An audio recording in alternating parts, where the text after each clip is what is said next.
કેમ છો વિદ્યાર્થી મિત્રો? આગળના લેક્ચરમાં આપણે પરમાણુના બંધારણ વિશેનો અભ્યાસ કરતા હતા. ટોટલ આપણે 3 લેક્ચર કમ્પ્લીટ કર્યા છે.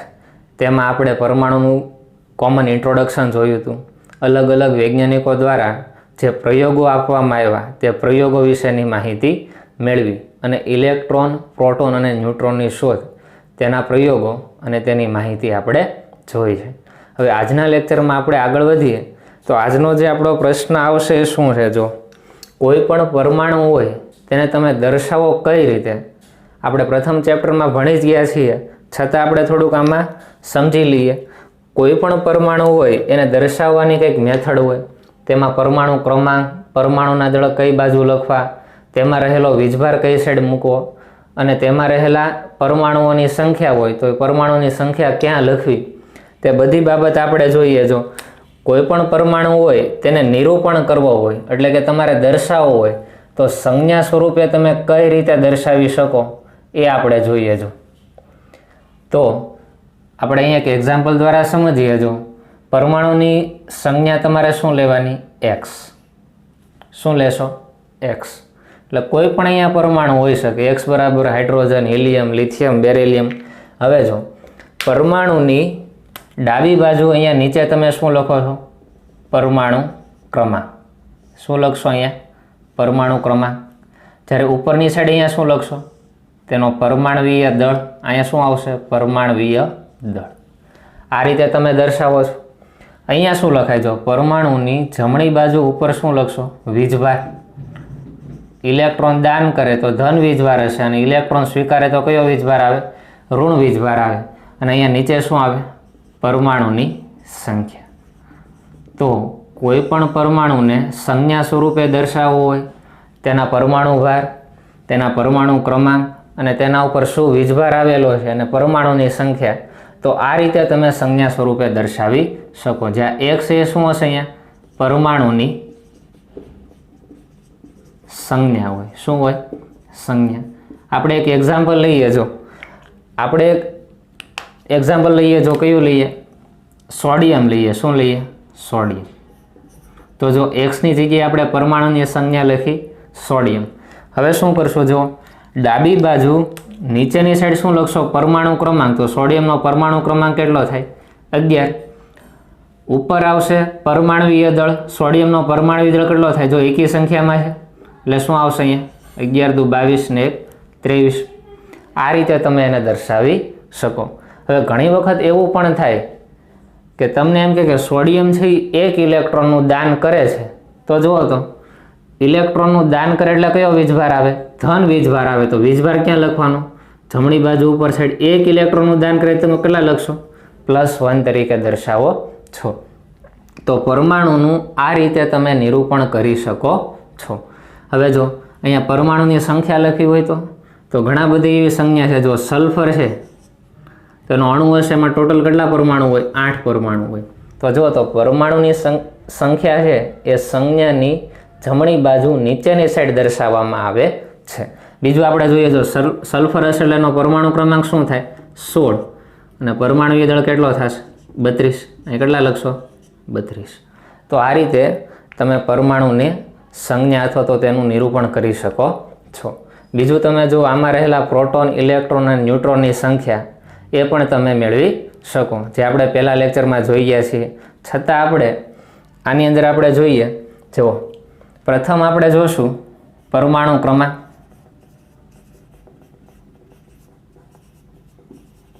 બધાને ખ્યાલ છે જો પરમાણુ ક્રમાંકની સંજ્ઞા શું થાય? Z. તો આપણે લખીએ Z. પરમાણુ ક્રમાંક એટલે શું થાય? પરમાણુ ક્રમાંકની વ્યાખ્યા આપી હોય તો શું લખી શકાય? જો પરમાણુ ક્રમાંક એટલે શું? પરમાણુમાં રહેલા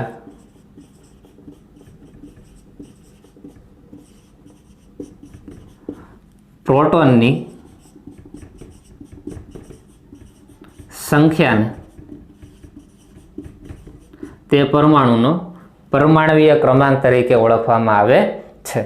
તો જુઓ તો તમે આ રીતે લખી શકો. પરમાણુ ક્રમાંકની સંખ્યા બરાબર શું થાય? Z. તો Z બરાબર શું થાય? પ્રોટોનની સંખ્યા. સંજ્ઞા સ્વરૂપે લખવું તો પ્રોટોનને તમે કઈ રીતે લખશો? આ રીતે લખો છો. તો તમને ખ્યાલ આવી ગયો છે કે પરમાણુ ક્રમાંક એટલે શું થાય? તો કે પરમાણુમાં રહેલા પ્રોટોનની સંખ્યા. તેને આ રીતે પણ તમે દર્શાવી શકો. બીજું આપણે જોઈએ, જો પરમાણુ ભાર. પરમાણુ ભારની સંજ્ઞા શું છે? એ. તો જો અહીંયા પરમાણુય દળ અથવા તો પરમાણુ ભાર લખશો એની સંજ્ઞા શું લખશો? અહીંયા એ લખશો.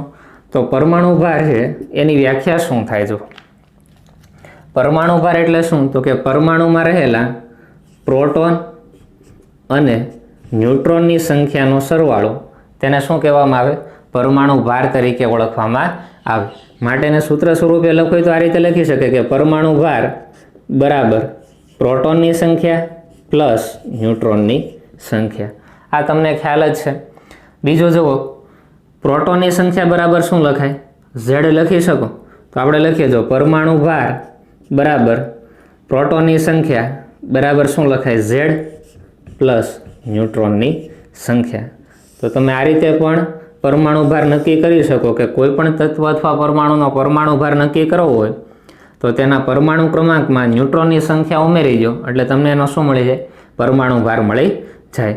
ઘણી વખત તમને એમ પણ પૂછે કે ન્યુટ્રોનની સંખ્યા શું થાય? તો તમે શું કરશો? ન્યુટ્રોનની સંખ્યાના સૂત્રનો કરતા બનાવો તો ન્યુટ્રોનની સંખ્યા બરાબર શું થાય? પરમાણુ ભારમાંથી પરમાણુ ક્રમાંકને બાદ કરો એટલે ન્યુટ્રોનની સંખ્યા મળે.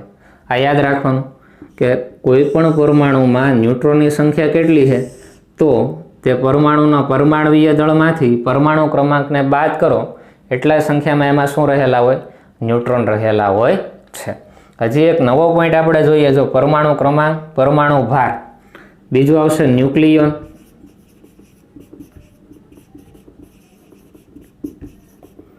ન્યુક્લિયોન એટલે શું છે? કે પરમાણુના કેન્દ્રને શું કહેવાય? ન્યુક્લિયોન તરીકે દર્શાવવામાં આવે. તો આપણે જોઈએ ન્યુક્લિયોન એટલે શું? તો કે પરમાણુના કેન્દ્રમાં રહેલા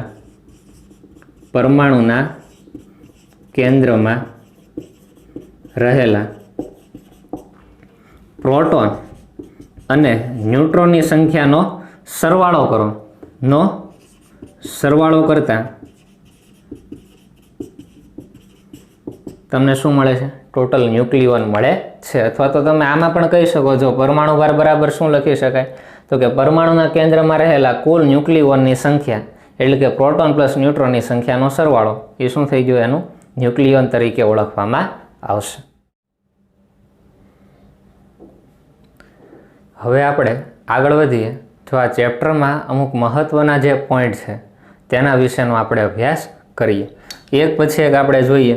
જો પહેલું આવશે સમસ્થાનિકો.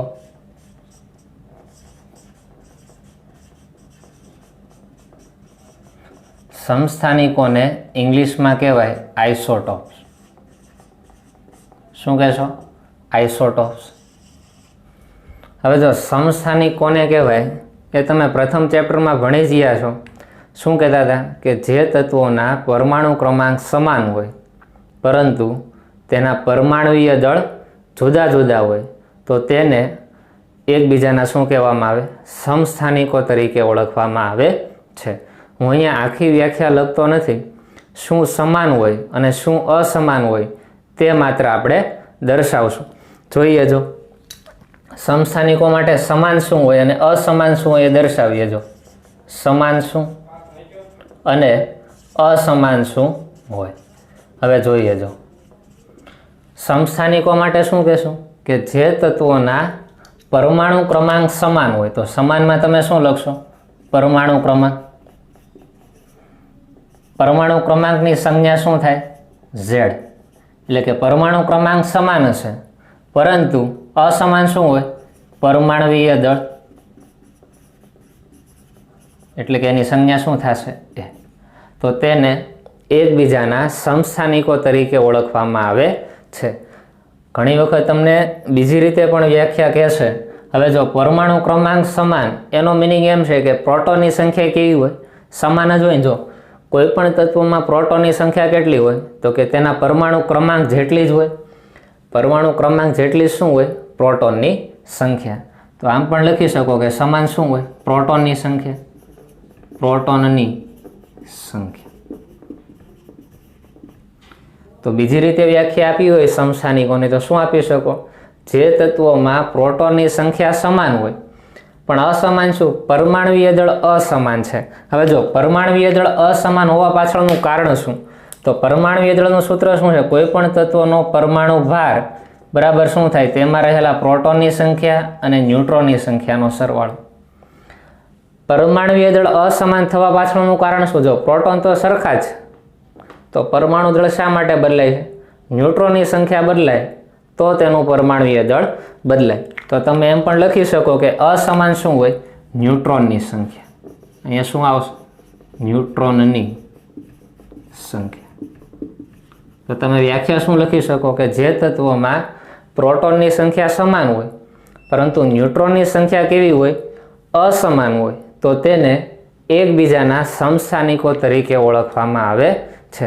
હજી તમારે આમાં આગળ લખવું હોય તો તમે લખી શકો છો પ્રોટોનની સંખ્યા સમાન હોય તો ઇલેક્ટ્રોનની સંખ્યા પણ કેવી હોય? સમાન જ હોય. કોઈ પણ તટસ્થ પરમાણુ લઈ લો, જેટલા તેમાં પ્રોટોન હોય એટલા જ એમાં શું હોય? ઇલેક્ટ્રોન હોય. તો તમે એમ પણ લખી શકો કે અહીંયા ઇલેક્ટ્રોનની સંખ્યા કેવી હશે? ઇલેક્ટ્રોનની સંખ્યા સમાન હોય. માત્ર તમે આ બે યાદ રાખો એટલે બીજું તમને યાદ રહી જાય કે પરમાણુ ક્રમાંક સમાન પણ પરમાણુવીય દળ કેવા હોય? અસમાન. તેને એકબીજાના શું કહેવામાં આવે છે? સમસ્થાનિકો કહેવામાં આવે છે. સમસ્થાનિકના એક્ઝામ્પલ જોઈએ. તમને ખ્યાલ છે જો સમસ્થાનિકો સરેરાશ પરમાણુવીય દળ જ્યારે આપણે મેળવતા હતા તેના એક્ઝામ્પલ જોતા હતા તો એ બધા એક્ઝામ્પલ છે સમસ્થાનિકોના જ હતા. આગળ આવી ગયું ને એવરેજ એટોમિક માસ. એક્ઝામ્પલ જોઈએ જો. કાર્બનના ટોટલ કેટલા સમસ્થાનિકો છે? 3 સમસ્થાનિકો છે. પરમાણુ ક્રમાંક તો જો સમાન જ રહેશે, 3ના પરમાણુ ક્રમાંક કેવા છે? સમાન જ હોય, પરંતુ તેના પરમાણુવીય દળ જુદા જુદા હોય. જો પહેલો કાર્બન છે એનો પરમાણુવીય દળ 12, બીજાનો કેટલો છે? 13, ત્રીજાનો કેટલો છે? 14. આ શું થઈ ગયા? કાર્બનના 3 સમસ્થાનિકો. તો આપણે જોઈએ જો આમાં પ્રોટોનની સંખ્યા શું હોય, ન્યુટ્રોનની સંખ્યા શું હોય, પરમાણુ ભાર શું હોય, એક પછી એક જોઈએ. જો શું આવશે? પહેલું આપણે જોઈએ પરમાણુ ભાર. પરમાણુ ભારની હું સીધી સંજ્ઞા લખું છું A. હવે જુઓ તો 3ના પરમાણુ ભાર જોઈએ તો પહેલાનો કેટલો છે? 12. અહીંયા પરમાણુ ભાર લખેલો હોય ને તત્વોની ડાબી બાજુ ઉપરની સાઈડ શું હોય? પરમાણુ ભાર. બીજા માટે જો તો કેટલો છે? 13. નાના માટે કેટલો છે? 14. તો આ શું થઈ ગયો? પરમાણુ ભાર. હવે આપણે જોઈએ જો પ્રોટોનની સંખ્યા. પ્રોટોનની સંખ્યા બરાબર શું થાય? જો તો તમે લખી શકો કે Z ઇઝ ઇક્વલ ટુ પ્રોટોનની સંખ્યા, એટલે કે પરમાણુ ક્રમાંક બરાબર પ્રોટોનની સંખ્યા થાય. તો જુઓ તો પરમાણુ ક્રમાંક અહીંયા નીચે લખેલા હોય તો 3ના પરમાણુ ક્રમાંક 6 છે તો પ્રોટોનની સંખ્યા કેટલી હશે? 6 હોય. આગળ વધીએ ન્યુટ્રોનની સંખ્યા. જો ન્યુટ્રોનની સંખ્યા શું હોય? ન્યુટ્રોનની સંખ્યા માટે સૂત્ર શું હોય? જો પરમાણુ ભાર બરાબર શું થાય? તો કે તેમાં રહેલા પ્રોટોન અને ન્યુટ્રોનની સંખ્યાનો સરવાળો, એટલે તમે શું બોલો છો? પરમાણુ ભાર. તો તમને એમ કીધું કે ન્યુટ્રોનની સંખ્યા બરાબર શું થાય? તો કે ન્યુટ્રોનની સંખ્યા બરાબર શું થાય? પરમાણુ ભાર માઇનસ પ્રોટોનની સંખ્યા. અને જો પ્રોટોનની સંખ્યા બરાબર શું લખાય? પરમાણુ ક્રમાંક. તો ન્યુટ્રોનની સંખ્યા બરાબર પરમાણુ ભારમાંથી પરમાણુ ક્રમાંક બાદ કરો એટલે શું મળે? ન્યુટ્રોનની સંખ્યા મળી જાય. તો જો ન્યુટ્રોનની સંખ્યા મેળવીએ, ન્યુટ્રોનની સંખ્યા બરાબર પરમાણુ ભારમાંથી પરમાણુ ક્રમાંકને બાદ કરવાનું. તો જુઓ તો પરમાણુ ભાર 12, પ્રોટોનની સંખ્યા તો પરમાણુ ક્રમાંક 6 એટલે 12માંથી 6 એટલે કેટલા આવશે? અહીંયા 6 આવશે. અહીંયા જુઓ તો 13માંથી 6 એટલે કેટલા આવે? 7. અને 14માંથી 6 એટલે કેટલા આવશે? 8. તો આ તમને શું મળી ગયા? ન્યુટ્રોનની સંખ્યા. છેલ્લું આપણે જોઈએ ઇલેક્ટ્રોનની સંખ્યા શું હોય? જુઓ તો આ 3 તટસ્થ છે. તો યાદ રાખવાનું કે જ્યારે તટસ્થ પરમાણુ હોય ત્યારે તેમાં જેટલા પ્રોટોનની સંખ્યા હોય એટલા શું હોય? ઇલેક્ટ્રોનની સંખ્યા હોય. તો જુઓ તો પ્રોટોનની સંખ્યા 6 તો ઇલેક્ટ્રોનની 6. અહીંયા કેટલા આવશે? 6. અને અહીંયા કેટલા આવશે? 6. તો આપણે વ્યાખ્યા પ્રમાણે જોઈએ જો અસમાન શું હોય? ન્યુટ્રોનની સંખ્યા અસમાન હોય. તો તમે અહીંયા જોઈ શકો છો જો ન્યુટ્રોનની સંખ્યા અસમાન દેખાય છે. એકમાં 6 છે, એકમાં 7 છે, એકમાં 8 છે. બરાબર. પરમાણુવીય દળ પણ કેવા હોય? અસમાન હોય. તો જુઓ તો પરમાણુવીય દળ પણ કેવા છે? અસમાન છે. આ બંને કેવા છે? આ પણ અસમાન, આ પણ શું છે? અસમાન. બીજું જુઓ તો સમાન શું હોય? પરમાણુ ક્રમાંક. હવે જો પરમાણુ ક્રમાંક બરાબર તમે શું લખી શકો? પ્રોટોનની સંખ્યા. તો જો પ્રોટોનની સંખ્યા 3 3 માં 6 છે. પ્રોટોનની સંખ્યા સમાન, ઇલેક્ટ્રોનની સંખ્યા સમાન છે. તો આ 3 3 છે એકબીજાના શું છે? સમસ્થાનિકો તરીકે ઓળખવામાં આવશે. હવે આપણે સમસ્થાનિકો માટે બીજું એક્ઝામ્પલ જોઈએ. જો હાઇડ્રોજનના ટોટલ 3 સમસ્થાનિક હોય. હાઇડ્રોજન એક પોતે, બીજો આવશે ડ્યુટેરિયમ અને ત્રીજો શું આવે? ટ્રિટિયમ. 3 3ના પરમાણુ ક્રમાંક તો સમાન જ હશે. જો આનો પણ એક છે, ડ્યુટેરિયમનો પણ એક છે અને ટ્રિટિયમનો કેટલો હશે? 1. પરમાણુ ભારની વાત કરીએ તો હાઇડ્રોજનનો પરમાણુ ભાર 1, ડ્યુટેરિયમનો 2, ટ્રિટિયમનો 3 હોય. હવે એક પછી એક આપણે પરમાણુ ભાર, પ્રોટોનની સંખ્યા, ન્યુટ્રોનની સંખ્યા વિશેની વાત કરીએ. પરમાણુ ભાર કેટલો હશે? 1, આનો 2, આનો કેટલો હશે? 3. પ્રોટોનની સંખ્યા બરાબર શું થાય? તેમાં રહેલા પરમાણુ ક્રમાંકની સંખ્યા એના પ્રોટોનની સંખ્યા થાય. તો અહીંયા જો 1, અહીંયા 1 આવશે, અહીંયા 1 આવશે. ન્યુટ્રોનની સંખ્યા શું થાય? પરમાણુ ભારમાંથી પરમાણુ ક્રમાંક બાદ કરો એટલે અહીં ન્યુટ્રોનની સંખ્યા 0 થશે. 2 માંથી 1 જાય એટલે અહીં 1, 3 માંથી 1 જાય એટલે 2. અને ઇલેક્ટ્રોનની સંખ્યા શું આવશે? જે પ્રોટોનની સંખ્યા હોય એ શું હોય? એના ઇલેક્ટ્રોનની સંખ્યા. તો આ રીતે તમે જોઈ શકો છો કે હાઇડ્રોજનના ટોટલ 3 સમસ્થાનિકો મળે કે જેમાં તેના પરમાણુ ભાર છે એ પણ અસમાન છે. જો 1, 2 અને 3 અલગ અલગ જોવા મળ્યા. ન્યુટ્રોનની સંખ્યા પણ જો 0, 1 અને 2. તો આ શું થઈ ગયા? એકબીજાના સમસ્થાનિકો થઈ જાય. જો પ્રોટોન અને ઇલેક્ટ્રોનની સંખ્યા તો કેવી છે? તેમાં સમાન જ છે. હજી એક એક્ઝામ્પલ જોઈએ. જો આ તમારે જાતે કરવાનું કે ક્લોરીનના 2 સમસ્થાનિકો છે. પરમાણુ ક્રમાંક શું હોય? 17. એક છે 35 અને બીજો છે 38. તો આમાં પરમાણુ ભાર, પ્રોટોનની સંખ્યા, ન્યુટ્રોનની સંખ્યા અને ઇલેક્ટ્રોનની સંખ્યા શું સમાન હોય અને શું અસમાન હોય એ તમારે જાતે લખવાનું. તો આ રીતે તમને ખ્યાલ આવી ગયો હશે કે સમસ્થાનિકો એટલે શું. તમે આ 2 બાબત માત્ર યાદ રાખશો કે પરમાણુ ક્રમાંક સમાન અને પરમાણુય દળ અલગ અલગ. તો આ તો આના ઉપરથી જ ખબર પડે કે પરમાણુ ક્રમાંક સમાન એટલે પ્રોટોનની સંખ્યા સમાન હોય અને તટસ્થ હોય એટલે ઇલેક્ટ્રોનની સંખ્યા પણ કેવી હોય? સમાન જોવા મળશે. અને પરમાણુય દળ બદલાય એની પાછળનું કારણ શું? જો પ્રોટોનની સંખ્યા તો ફિક્સ જ હોય તો દળ બદલાય એટલે કોણ બદલાતું હોય? ન્યુટ્રોનની સંખ્યા બદલાતી હોય એટલે જ પરમાણુય દળમાં ચેન્જ આવતો હશે. તો આ રીતે આપણે સમસ્થાનિકો વિશેની માહિતી મેળવી.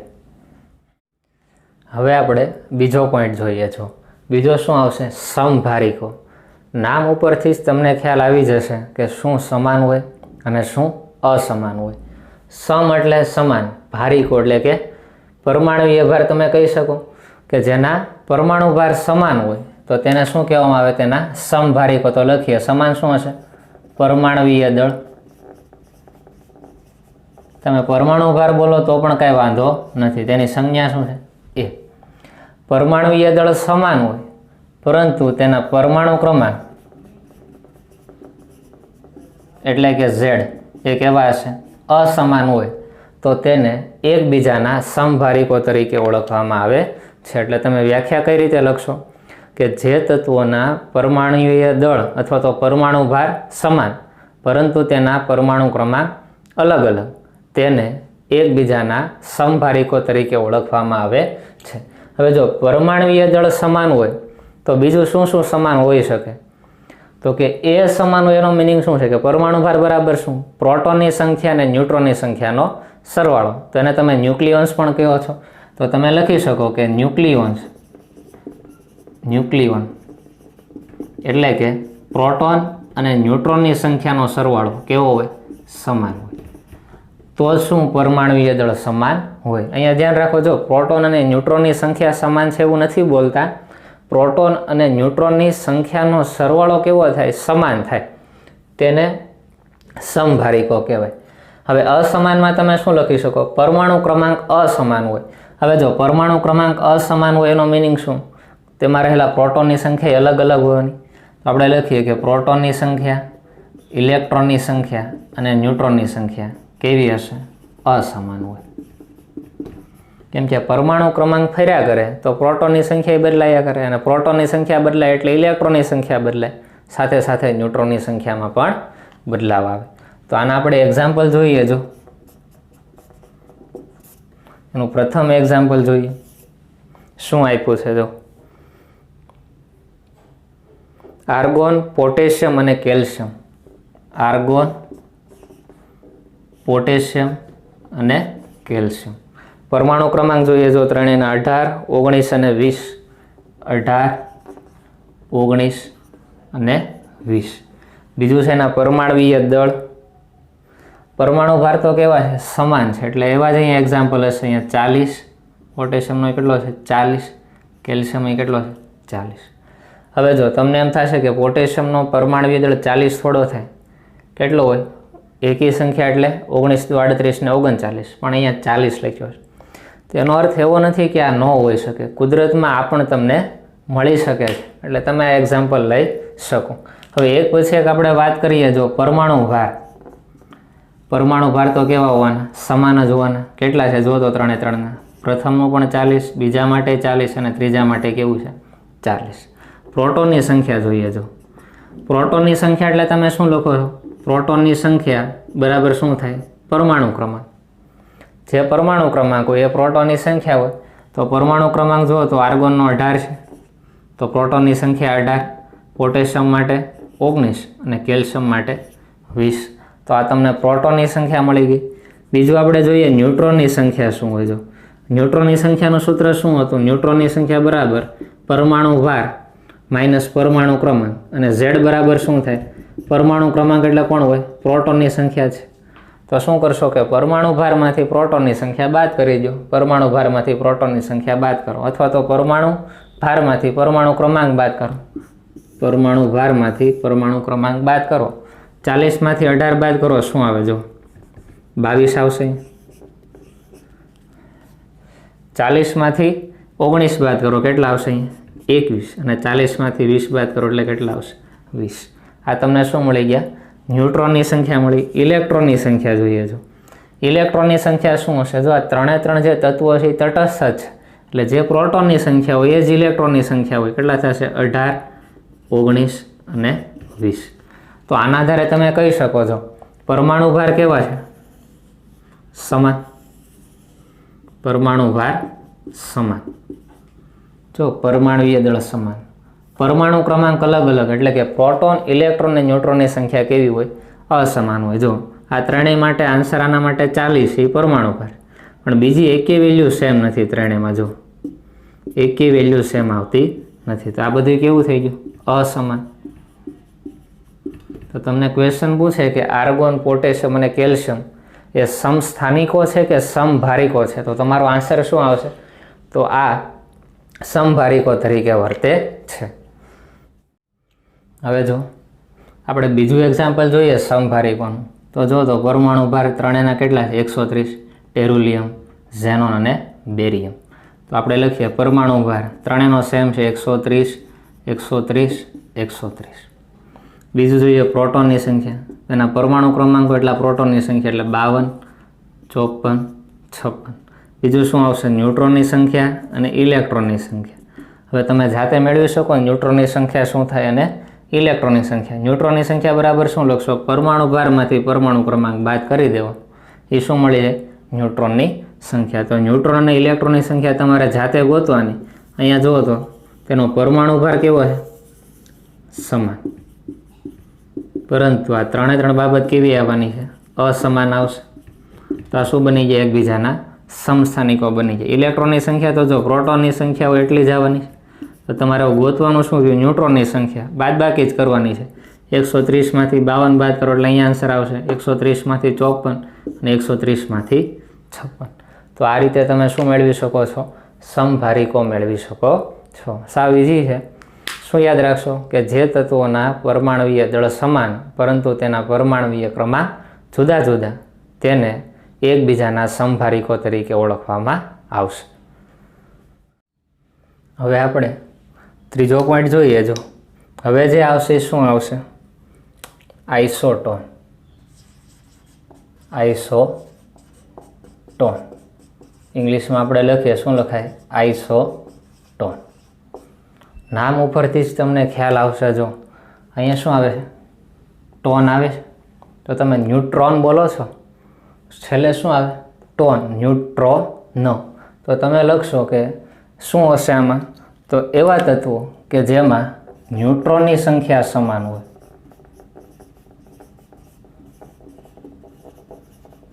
શું કહેશો? નામ ઉપરથી જ તમને ખ્યાલ આવી જશે. આઇસોટોન એટલે શું? પાછળનો શબ્દ તમારે પકડવાનો, ટોન, ન્યુટ્રોન. સમ, આઇસોટોન એટલે શું કેવું કહેવાય? સમાન કહી શકાય. તો સમાન શું હોય? ન્યુટ્રોનની સંખ્યા. એટલે જે તત્વોમાં ન્યુટ્રોનની સંખ્યા સમાન હોય. અસમાન શું હોય? બીજું બધું જ. બધું જ એટલે શું? આ તો બહુ સારી વાત છે. જો ખાલી એક જ વાત યાદ રાખવાની કે ન્યુટ્રોનની સંખ્યા જેમાં સમાન હોય અને બીજું બધું જ કેવું હોય? અસમાન હોય. એક્ઝામ્પલ તરીકે તમે શું લઈ શકો? પ્રોટોન, ઇલેક્ટ્રોન, પરમાણુવીય દળ, પરમાણુવીય ક્રમાંક, આ બધું શું હોય? અસમાન હોય. તો તેને એકબીજાના આઇસોટોન.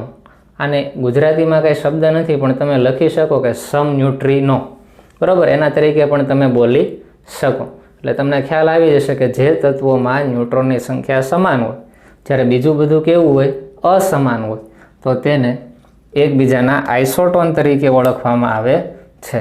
તેના એક્ઝામ્પલ જોઈએ. જો આઇસોટોનના આપણે એક્ઝામ્પલ જોઈએ. સિલિકોન, ફોસ્ફરસ અને સલ્ફર. સિલિકોન, ફોસ્ફરસ અને સલ્ફર. પરમાણુ ક્રમાંક જો 14, 15 અને 16. 14, 15 અને 16. અને તેના પરમાણુવીય દળ છે 30, 31 અને 32. 30, 31 અને 32. તો તમને પ્રશ્ન પૂછાય, આ તત્વો જે ત્રણે ત્રણ આપ્યા છે એ સમસ્થાનિકો છે, સમભારિકો છે કે આઇસોટોન છે? આવા ક્વેશ્ચન પૂછી શકાય. તો તમને ખ્યાલ આવવો જોઈએ. તો પહેલાં આપણે પરમાણુ ભાર ગોતી લઈએ. જો કેટલો હશે? 30, 31, 32. પ્રોટોનની સંખ્યા બરાબર પરમાણુ ક્રમાંક જેટલી એટલે 14, 15, 16. ન્યુટ્રોનની સંખ્યા શું થાય જુઓ તો 30માંથી 14 બાદ કરો, કેટલા વધશે? 16. 31માંથી 15 બાદ કરો, કેટલા વધશે? 16. 32માંથી 16 બાદ કરો, કેટલા વધે? 16. તો તમે જોઈ શકો છો ન્યુટ્રોનની સંખ્યા કેવી છે? આમાં સમાન જ છે. ઇલેક્ટ્રોનની સંખ્યા જુઓ. ઇલેક્ટ્રોનની સંખ્યા બરાબર પ્રોટોનની સંખ્યા થાય 14, 15 અને 16. તો તમે કહી શકો કે આ ત્રણે ત્રણ જે તત્વો છે એમાં ન્યુટ્રોનની સંખ્યા સમાન છે. જો ત્રણે ત્રણ માટે કેટલી છે? 16. ન્યુટ્રોનની સંખ્યા કેવી છે? સમાન. જ્યારે પરમાણુ ભાર, પ્રોટોનની સંખ્યા, અથવા તો તમે એને ઝેડી બોલી શકો એટલે કે પરમાણુ ક્રમાંક, અને ઇલેક્ટ્રોનની સંખ્યા, આ ત્રણે ત્રણ બાબત જે તમે જુઓ છો એ કેવી છે? અસમાન છે. કેવી છે? અસમાન છે. માટે આ ત્રણે ત્રણ તત્વો એ એકબીજાના આઇસોટોન તરીકે ઓળખવામાં આવે છે. સાવ ઇઝી થઈ ગયું કે ન્યુટ્રોનની સંખ્યા જેમાં સમાન તે તત્વો એકબીજાના આઇસોટોન તરીકે ઓળખાય છે. હવે આપણે પાછો નવો પોઈન્ટ જોઈએ. જો નવો જે આવશે એ કોણ છે? આઇસોસ્ટર્સ. આઇસોસ્ટર્સમાં શું સમાન હોય અને શું અસમાન હોય એ તમારે યાદ રાખવું પડશે. જે તત્વોના પરમાણુઓની સંખ્યા સમાન અને ઇલેક્ટ્રોનની સંખ્યા સમાન, પરંતુ તેના ભૌતિક અને રાસાયણિક ગુણધર્મો કેવા હોય? અસમાન હોય, તેને એકબીજાના આઇસોસ્ટર્સ તરીકે ઓળખવામાં આવે છે. એટલે આઇસોસ્ટર્સ હશે એના તમને એક્ઝામ્પલ આપશે તો તમારે શું ધ્યાનમાં રાખવાનું? પહેલાં તો પરમાણુઓની સંખ્યા ગણી લેવાની. પરમાણુની સંખ્યા ગણતા તો આવડે છે કે અણુમાં જે પરમાણુઓની સંખ્યા હોય એ તમે ગણી શકો. અને બીજું શું? તેમાં રહેલા ઇલેક્ટ્રોનની સંખ્યા ગણી લો. એ બે જો સમાન થતી હોય તો તમે શું કહી શકો? જો ભૌતિક અને રાસાયણિક ગુણધર્મો એ અણુ બદલાય એટલે બદલાવાના છે. એક્ઝામ્પલ તરીકે માનો કે કાર્બન ડાયોક્સાઇડ છે અને બીજો એમોનિયા છે, બંને અલગ અલગ જ છે, તો એના ગુણધર્મો કેવા હોય? અલગ અલગ જ હોવાના. તો તેના એક્ઝામ્પલ જોઈએ. જો એક એક્ઝામ્પલ જોઈએ, હાઇડ્રોક્લોરિક એસિડ અને ફ્લોરિન F2, HCl, અને બીજું એક્ઝામ્પલ આપ્યું છે F2. તો આ બંને એકબીજાના આઇસોસ્ટર્સ છે કે નહીં આપણે જોઈએ. તો સમાન શું છે? પરમાણુઓની સંખ્યા અને ઇલેક્ટ્રોનની સંખ્યા. તો પહેલાં આપણે પરમાણુની સંખ્યા ગણીએ. જો HCl છે એક પ્રકારનો અણુ અથવા સંયોજન છે, એમાં ટોટલ પરમાણુઓની સંખ્યા કેટલી? જો એક હાઇડ્રોજન ને એક ક્લોરિન, એટલે ટોટલ કેટલા પરમાણુ છે? 2 પરમાણુઓ જોડાયેલા છે. અને અહીંયા ફ્લોરિન છે એ અણુ છે F2. ટોટલ કેટલા છે? 2 ફ્લોરિન છે ને, તો એમાં પરમાણુ કેટલા થઈ ગયા? 2. તો તમે જોઈ શકો કે પરમાણુની સંખ્યા બેમાં કેવી મળી? સમાન મળી. બીજું આપણે જોઈએ ઇલેક્ટ્રોનની સંખ્યા. હવે જો હાઇડ્રોજન પાસે ઇલેક્ટ્રોન કેટલા હોય? 1. ક્લોરિન પાસે ઇલેક્ટ્રોન કેટલા હોય? 17. એટલે ટોટલ ઇલેક્ટ્રોનની સંખ્યા કેટલી થઈ ગઈ? 18. અહીંયા ફ્લોરિન છે કેટલા છે? 2 ફ્લોરિન છે. ફ્લોરિન પાસે ઇલેક્ટ્રોન કેટલા હોય? 9 હોય. તો શું થઈ જાય? તો 9 ગુણ્યા 2 એટલે 18. તો તમે જોઈ શકો છો કે આ બંને ઘટકો અથવા સંયોજનો માટે ઇલેક્ટ્રોનની સંખ્યા પણ સમાન અને પરમાણુની સંખ્યા પણ કેવી છે? સમાન. તો આ એકબીજાના શેના તરીકે ઓળખવામાં આવે છે? આઇસોસ્ટર્સ તરીકે ઓળખવામાં આવે છે. બીજા અમુક તમને એક્ઝામ્પલ આપું, તમારે જાતે કરવાના હોમવર્કમાં. બીજું એક્ઝામ્પલ છે N2 અને carbon monoxide. N2 carbon monoxide. બીજું એક્ઝામ્પલ જુઓ, કાર્બન ડાયોક્સાઇડ અને N2O, કાર્બન ડાયોક્સાઇડ અને N2. ત્રીજું એક્ઝામ્પલ કેલ્શિયમ ઓક્સાઇડ અને મેગ્નેશિયમ સલ્ફેટ. ચોથું એક્ઝામ્પલ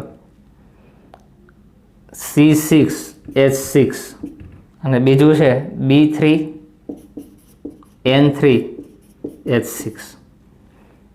તો આ બધા માટે તમારે આ આઇસોસ્ટર છે કે નહીં, તો તેમાં પરમાણુઓની સંખ્યા અને ઇલેક્ટ્રોનની સંખ્યા તમારે ગણવાની. આ તમારે એક હોમવર્કમાં કરવાનું રહેશે. હવે આપણે નવો ટોપિક જોઈએ પાછો. બીજું આવશે સમ ઇલેક્ટ્રોનીય. નામ ઉપરથી તમને ખ્યાલ આવશે કે આમાં સમાન કોણ હશે?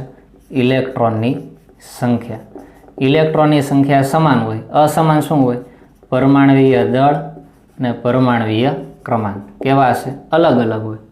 એટલે કે પરમાણુય ક્રમાંક એટલે બીજી રીતે કેવી હોય તો પ્રોટોનની સંખ્યા કેવી હશે? અલગ અલગ હશે. શું લખી શકાય? પ્રોટોનની સંખ્યા અલગ અલગ હોય. પરમાણુય દળ અલગ હોવા પાછળનું કારણ શું? કે ન્યુટ્રોનની સંખ્યા પણ શું હોવાની? અલગ અલગ હોય. તો તે એકબીજાના શું કહેવામાં આવે? સમ ઇલેક્ટ્રોનીય તરીકે ઓળખવામાં આવે છે. તેના એક્ઝામ્પલ જોઈએ આપણે. જો હાઇડ્રોજન, હિલિયમ, લિથિયમ અને બેરિલિયમ. હાઇડ્રોજન -1 ચાર્જ ધરાવે છે, એટલે કે 1 ઇલેક્ટ્રોન મેળવે છે. લિથિયમ +1 અને બેરિલિયમ છે +2 છે. પરમાણુ ક્રમાંક જો હાઇડ્રોજનનો 1, હિલિયમનો 2, લિથિયમ 3, બેરિલિયમ કેટલો હશે? 4. હાઇડ્રોજનનો પરમાણુ ભાર 1, હિલિયમનો 4, લિથિયમનો કેટલો હશે? 3 દુ 6 ને 1 7. બેરિલિયમનો કેટલો હોય? 4 દુ 8 ને 1 9. આ અપવાદ છે. જો 4 દુ 8 નથી લખતા, શું લખીએ છીએ? 9. તો આ 4 અલગ અલગ શું આપેલા છે તમને? તત્વો અથવા તો આયનો આપેલા છે. આ ઋણ આયન છે, આ ધન આયન છે, અને બે શું છે અહીંયા? આ ધન આયન, આ પણ એક શું છે? તત્વ આપેલું છે. તો પહેલાં આપણે જોઈએ પરમાણુ ભાર શું હોય. જો આનો 1 છે, આનો 4, 7 અને 9. બીજું જોઈએ પ્રોટોનની સંખ્યા. પ્રોટોનની સંખ્યા બરાબર શું થાય? તેના પરમાણુ ક્રમાંક. તો કે 1, 2, 3 અને 4. ન્યુટ્રોનની સંખ્યા જોઈએ. પરમાણુ ભારમાંથી પરમાણુ ક્રમાંક બાદ કરો તો ન્યુટ્રોનની સંખ્યા મળે 1 - 1 એટલે 0. 4માંથી 2 જાય એટલે અહીંયા 2. 7માંથી 3 જાય એટલે 4. 9માંથી 4 જાય એટલે કેટલા આવશે? 5. તો આ તમને શું મળી ગયા? ન્યુટ્રોનની સંખ્યા. હવે આપણે ગોતીએ ઇલેક્ટ્રોનની સંખ્યા શું હોય. હવે જો કોઈ પણ તટસ્થ તત્વ હોય તો તેમાં જે પ્રોટોનની સંખ્યા હોય એ શું બની જાય? તેના ઇલેક્ટ્રોનની સંખ્યા બને. પણ જો ધન વીજભારિત અથવા તો ઋણ વીજભારિત કોઈ આયન આપ્યો હોય તો પ્રોટોનની સંખ્યા એ ઇલેક્ટ્રોનની સંખ્યા બનતી નથી. આ બાબત તમારે ધ્યાનમાં લેવાની. હવે જો આ 4માંથી તટસ્થ તમને કોઈ દેખાય કે વીજભાર ન હોય એવું, તો અહીંયા હિલિયમ છે એ તટસ્થ દેખાય. તો તમે કહી શકો કે તટસ્થ તત્વો માટે પ્રોટોનની સંખ્યા શું થઈ જાય? ઇલેક્ટ્રોનની સંખ્યા. તો હિલિયમ માટે ઇલેક્ટ્રોનની સંખ્યા કેટલી આવશે? 2 આવશે. હવે બીજાની આપણે ગણી લઈએ. જો હાઇડ્રોજનની વાત કરીએ, માનો કે અહીંયા -1 ચાર્જ નથી એવું તમે ધારી લો, તો ઇલેક્ટ્રોનની સંખ્યા કેટલી થશે? તટસ્થ થઈ ગયો ને. તેમાં પ્રોટોનની સંખ્યા હોય એટલી જ ઇલેક્ટ્રોનની સંખ્યા હોય. તો તમે કહી શકો કે 1 પ્રોટોન છે તો 1 ઇલેક્ટ્રોન હોય. પણ અહીંયા થોડોક ચેન્જ કરીને તમને અહીંયા -1 આપ્યું છે. તો તમે શું કહેશો? 1 ઇલેક્ટ્રોન તો હતો, -1 એટલે કે 1 ઇલેક્ટ્રોન બીજો સ્વીકાર્યો. એટલે ટોટલ ઇલેક્ટ્રોનની સંખ્યા કેટલી થઈ ગઈ? 2. તો અહીંયા કેટલા આવશે? 2. અહીંયા આવી આવો જો લિથિયમ. લિથિયમ જો તટસ્થ હોય અહીંયા +1 ચાર્જ હું ઘડી કાઢી નાખું તો આમાં ઇલેક્ટ્રોનની સંખ્યા કેટલી? તો કે જેટલા પ્રોટોન હોય એટલા જ ઇલેક્ટ્રોન થાય તટસ્થ હોય. તો લિથિયમ પાસે કેટલા ઇલેક્ટ્રોન હશે? 3 ઇલેક્ટ્રોન હશે. પણ તમને એમ કહી દીધું કે લિથિયમ છે +1 છે, તો 3 ઇલેક્ટ્રોન તો હતા જ, પણ +1 એટલે કે 1 ઇલેક્ટ્રોનનું એને દાન કરી દીધું. તો 3માંથી 1 વયો જશે એટલે કેટલા વધશે? 2. અહીંયા આવી જાવ છો, બેરિલિયમ છે પરમાણુ ક્રમાંક 4, તો 4 ઇલેક્ટ્રોન હોવા જોઈએ. એમાંથી +2 એટલે 2 ઇલેક્ટ્રોનનું દાન કરી દીધું. કેટલા વધ્યા? 2. તો તમે જોઈ શકો છો કે આ 4 જે ઘટકો આપેલા છે એમાં ઇલેક્ટ્રોનની સંખ્યા સમાન થઈ ગઈ. જો ઇલેક્ટ્રોનની સંખ્યા કેવી છે? સમાન. તો તમે કહી શકો કે આ સમ ઇલેક્ટ્રોનીય ઘટકો તરીકે વર્તે છે. બાકી બીજું જુઓ તો તમે બધું કેવું છે? અસમાન. તો આ શું બની ગયા? 4 એકબીજાના સમ ઇલેક્ટ્રોનીય તરીકે ઓળખાય. ઘણી વખત જો તમને 4 નથી આપતા, તમને આ 2 આપી દે શરૂઆત, આ 2 નથી, તો આ એકબીજાના સમસ્થાનિકો છે, સમભારિકો છે, આઈસો ન્યુટ્રોન એટલે કે આઇસોટોન છે કે સમ ઇલેક્ટ્રોનીય છે. એવા 4 ઓપ્શન આપી દે તો તમને ખ્યાલ આવવો જોઈએ. જો 4 સાથે ન આપે, આ એક આપી દે અને આ આપી દે, એ રીતે ક્વેશ્ચન પૂછે. આ વચ્ચેના 2 આપીને તમને ક્વેશ્ચન પૂછી શકે. એટલે બધી રીતે તમને ખ્યાલ આવવો જોઈએ. એક હોમવર્કમાં આપું છું, તમારે જાતે કરવાનું. જો nitrogen, oxygen, fluorine, neon, sodium અને મેગ્નેશિયમ. પરમાણુ ક્રમાંક તો ખ્યાલ છે 7, 8, 9, 10, 11, 12. આની ઉપર -3 વીજભાર છે, ઓક્સિજન ઉપર -2 વીજભાર, ફ્લોરિન ઉપર -1 વીજભાર, નિયોન ઉપર કાંઈ વીજભાર નથી, સોડિયમ ઉપર +1 વીજભાર અને મેગ્નેશિયમ ઉપર +2 વીજભાર છે. તો આ બધાય ઘટકો છે એ સમ ઇલેક્ટ્રોનીય છે એવું સાબિત કરવું છે. એનો મિનિંગ એમ કે આ બધાય પાસે સમાન જ ઇલેક્ટ્રોન હશે. તો આ તમારે એક હોમવર્કમાં ગણવાનું. અહીંયા જો મેં તત્વોના પરમાણુય દળ પણ ઉપર લખ્યા નથી, એ પણ તમારે જાતે લખવાનું. એક લખી નાખું. જો નાઇટ્રોજન માટે શું થાય? 14 થાય. ઓક્સિજન માટે શું થાય? 16. એવી રીતે તમારે લખી નાખવાના જતે અને ઇલેક્ટ્રોનની સંખ્યા મેળવી લેવાની. સમાન મળશે તો તમારો આન્સર આવશે કે બધે કેવા છે? સમ ઇલેક્ટ્રોનીય છે. હવે આપણે એક છેલ્લો પોઈન્ટ જોઈ લઈએ, આઇસોડાયાફર્સ. જો આઇસોડાયાફર્સમાં શું હોય? સમાન શું હશે? n એટલે ન્યુટ્રોનની સંખ્યા અને z એટલે પરમાણુ ક્રમાંક. એટલે કે ન્યુટ્રોનની સંખ્યામાંથી પરમાણુ ક્રમાંક બાદ કરો એ સમાન હોય. અને બીજું છે a-2z એટલે કે પરમાણુ ભાર -2 × પરમાણુ ક્રમાંક.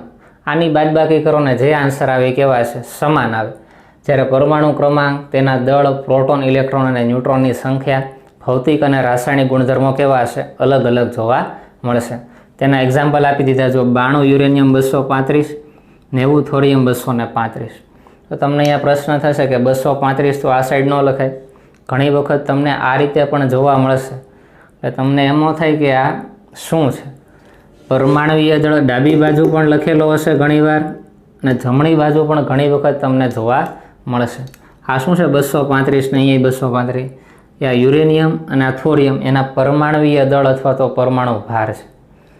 અહીંયા લખેલા હોય છે, તમે અત્યાર સુધી એ જ જોયા છે, પણ ઘણી વખત અહીંયા પણ લખેલા જોવા મળશે. તો જોઈએ જો n-z અને બીજું શું છે? a-2z. a-2z એ કેવા હશે? સમાન. એટલે કે ન્યુટ્રોનની સંખ્યા માઇનસ પરમાણુ ક્રમાંક. હવે જુઓ તો આમાં ન્યુટ્રોનની સંખ્યા કેટલી હોય? પહેલાં તો ગોતીએ. ન્યુટ્રોનની સંખ્યા કેટલી હશે? ન્યુટ્રોનની સંખ્યાનું સૂત્ર શું છે? કે પરમાણુ ભારમાંથી પરમાણુ ક્રમાંક બાદ કરો એટલે ન્યુટ્રોનની સંખ્યા મળે. તો જુઓ તો n બરાબર તમે શું લખી શકો? પરમાણુ ભાર એટલે કે 235 માઇનસ પરમાણુ ક્રમાંક 92. આ શું મળી ગયો? n મળી ગયો ઓછા z. z એટલે શું થાય? પરમાણુ ક્રમાંક 92. તો 235માંથી તમે 92 બાદ કરો, જે વેલ્યુ આવે એમાંથી પાછા 92 બાદ કરશો એટલે આન્સર આવશે 51. શું આવશે? 51. તો ન્યુટ્રોનની સંખ્યા માઇનસ પરમાણુ ક્રમાંક કરશો એટલે શું મળશે? 51 મળશે. આના માટે જોઈએ. જો થોરિયમ માટે nની વેલ્યુ શું થાય? તો કે ન્યુટ્રોનની સંખ્યા બરાબર શું લખશો તમે? પરમાણુ ભાર માઇનસ પરમાણુ ક્રમાંક એટલે કે 90 ઓછા ઝેડ, ઝેડ એટલે શું છે? પરમાણુ ક્રમાંક એટલે કે 90. આની તમે બાદબાકી કરશો એટલે આનો આન્સર પણ શું આવશે? 51. તમારે જાતે કરવાનું, તમારી પાસે કેલ્ક્યુલેટર છે, આની બાદબાકી કરશો એટલે તમને આન્સર મળી જશે. તો જુઓ તો n માઇનસ ઝેડની વેલ્યુ કેવી મળે છે? સમાન મળે છે. બીજું જુઓ a માઇનસ 2z, તો a એટલે પરમાણુ ભાર, પરમાણુ ભાર કેટલો છે? 235 માઇનસ 2 ગુણ્યા ઝેડ, ઝેડ એટલે પરમાણુ ક્રમાંક કેટલો છે? 92. એટલે આનો ગુણાકાર કરશો અને 235માંથી બાદ કરશો, આનો આન્સર શું આવશે? 51 આવશે. બીજું અહીંયા જુઓ, આના માટે શું આવશે? એની વેલ્યુ કેટલી છે? 235 માઇનસ 2 ઇન્ટુ ઝેડ એટલે પરમાણુ ક્રમાંક 90. આનું સાદુરૂપ આપશો, બાદબાકી કરશો, આન્સર શું આવશે? 51 આવશે. એટલે a માઇનસ 2z પણ કેવા આવે છે? સમાન આવે છે. અહીંયા ધ્યાન રાખજો કે આ 51 આવે છે એટલે આ 51 આવે છે એવું નથી. આ બંને કેવા થવા જોઈએ? a minus Z any value સમાન થવી જોઈએ બે માટે, અને a માઇનસ 2z એની કિંમત કેવી થવી જોઈએ? સમાન થવી જોઈએ. આ બંને સમાન જ હોય એવું નથી. અહીંયા બંને વેલ્યુ અલગ, અહીંયા બે અલગ અલગ હોઈ શકે. અહીંયા 51 છે, અહીંયા 51 છે, અહીંયા માનો કે 55 આવતી હોય તો અહીંયા કેટલી આવશે? 55. આ બંને સમાન થવી જોઈએ, એવું નથી કે આ બંને સમાન હોય. એટલે એ તમારે ખ્યાલ રાખવો. તો છેલ્લું આપણે શું જોયું? આઇસોડાયાફર્સ. તો આ રીતે અલગ અલગ પોઈન્ટ અને કોઈ પણ તત્વ તમને આપ્યું હોય અને ક્વેશ્ચન પૂછે કે સમસ્થાનિકો છે, સમભારિકો છે, આઇસોટોન છે, સમ ન્યુટ્રિનો છે, એવા અલગ અલગ ક્વેશ્ચન પૂછી શકે તમને. તો આટલી બાબત તમને ખ્યાલ હોય કે શું શું સમાન હોય ને શું શું અસમાન હોય, તો તેના આધારે તમે આન્સર આપી શકો.